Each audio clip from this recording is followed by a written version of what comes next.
want to talk today about the difference between the Rackraft 5038 bi-blades and the Dow 5050 Cyclone bi-blades. And unfortunately, you really can't get either one of these props anymore, which is why I am holding on to my stacks of these props as long as I can. Now, I like the Cyclones better. You know, spoiler alert, before you get to the end, I like my Cyclones better. They're just, well, they're more efficient, sound better in the air. The quad responds a little bit better on them, and they seem to be a little bit less amp hungry. Now, when we're looking at the amp draw in the lower left-hand corner here, one word of warning: after I finished this flight, I went back and I checked the battery. When I got to the end, you know, I made a mental note of, you know, how many milliamp hours I'd use, and then I went ahead and I charged the battery. And the amount of battery I put back in said that, hey, that amp draw is off. So I made an adjustment, and in the second flight that you'll see here that's backed up, you can see, you know, what I'm talking about. When we're looking at the hover, well, really not even hover, but the forward flight, we're seeing somewhere between 5.5 to 6 amps, and that's actually not accurate. It's a little bit higher, probably about 6 to 7 amps.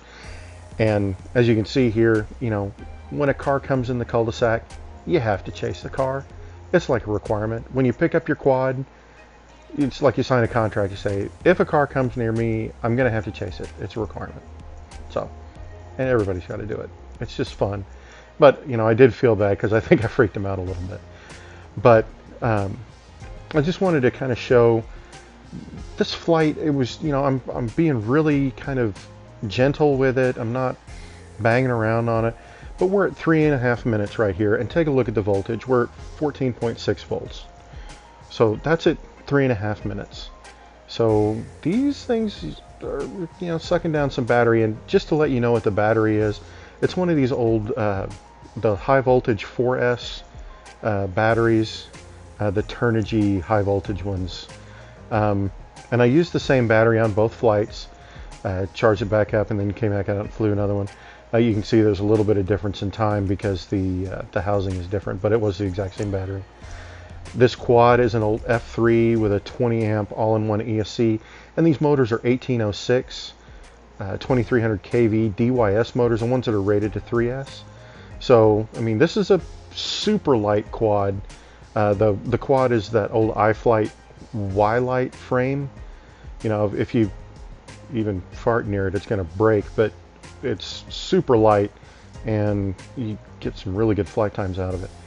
But you know, we see here it shows that it was 4 minutes and 39 seconds of flight at 461 amps. I think it actually used somewhere in the neighborhood of about 580 by the time I actually put it back on the charger. So I did make that adjustment.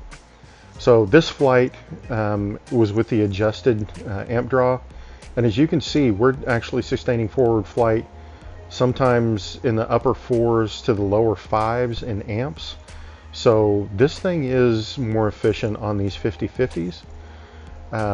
You'll see as we kind of go through here, I mean, I've been in the air almost 30 seconds and it was still at 16 volts.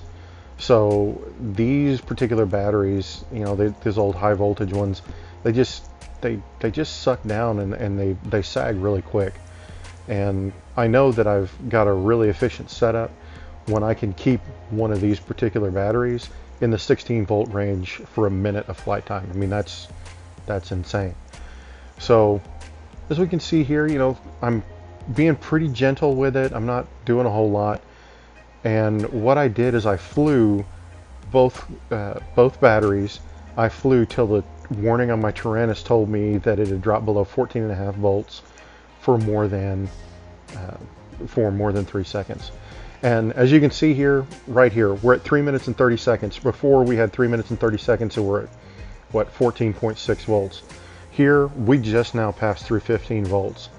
This shows you how much better these Cyclone bi-blades were than the Racekraft 5038s. They're just better, and it's nicer, and they are quieter, and they make less of an offensive noise when you ramp them up. But and I love flying this quad too, and I'm more of an efficiency nut.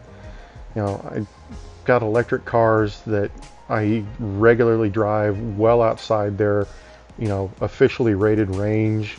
So I like to get efficiency, and I really like to fly these things. But as you can see here, we're at 4 minutes and 30 seconds, which is where I had to land the last one.